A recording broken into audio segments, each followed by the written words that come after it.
अच्छा, तो अब हम एक्सरसाइज नंबर 4.3 का क्वेश्चन नंबर 1 सॉल्व करेंगे। ठीक है, पहले जो है हमने एग्जाम्पल सॉल्व कर ली थी और उसमें मैंने ये भी बता दिया था कि जब भी बड़े पावर आपको नज़र आ रही हो, 7 हो गया, 8 हो गया, 9 हो गया, किसी भी वेरिएबल के ऊपर या किसी भी एक्सप्रेशन के ऊपर आपको पावर नज़र आ रही हो तो फिर उसको आपने इंटीग्रेशन बाय सब्सटीट्यूशन से ही करना है। अच्छा, अब यहाँ पे इन्होंने खुद बोला है कि यू को आप ना 3x लेट करो। ठीक है, सवाल के अंदर ही उन्होंने हमें हिंट दे दी, मतलब आधा जो जवाब है वो सवाल के अंदर ही बता दिया। तो ठीक है, हम यू को अगर 3x लेट कर लेते हैं, ठीक है, तो यू को अगर हम 3x लेट कर लेते हैं, फिर उसके बाद मैंने आपको बताया था कि उसका हमने लेना होता है डेरिवेटिव। वो डेरिवेटिव जब हम लेंगे D you over D x, ठीक है, D you over D x जब हम लेंगे तो 3x का डेरिवेटिव हो जाएगा 3, ठीक है, और डी एक्स इधर डिवाइड हो रहा है तो उधर जाके मल्टीप्लाई हो जाएगा, तो डी यू मेरे पास कितना आ जाएगा 3x आ जाएगा।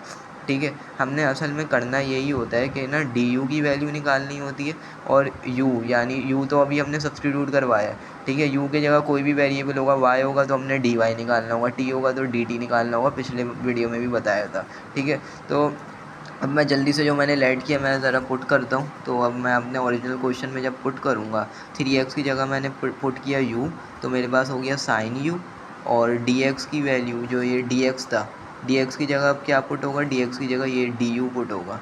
ठीक है, तो du जो है हमारे पास 3dx है, लेकिन सिर्फ dx को हमने पुट करना है तो 3 आ जाएगा नीचे, क्योंकि dx जो था dx की वैल्यू पुट करेंगे तो du/3 हो जाएगा।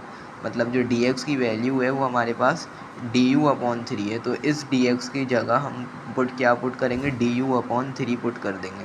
ठीक है, तो ये du/3 पुट कर दिया। अच्छा, अब जो है वो हमें पता है कि भाई ये जो कॉन्स्टेंट्स होते हैं इनको हमने बिल्कुल ना अलग थलग करना होता है, मतलब पानी को फ़िल्टर करते हैं ना, जैसे आप भी ये समझोगे इसको जो है वो ट्रिग्नोमेट्रिक फंक्शंस या एक्सप्रेशन या वेरिएबल से बिल्कुल अलग थलग करना होता है। तो अभी ये अपॉन में 3 है ना, तो इसका मतलब है ये 1/3 होगा, तो मैं 1/3 को इस इंटीग्रेशन वाले हिसाब से बाहर ही फेंक देता हूँ। ठीक है, बाहर फेंक दिया मैंने, तो अंदर मेरे पास क्या बचेगा, साइन यू और डी यू।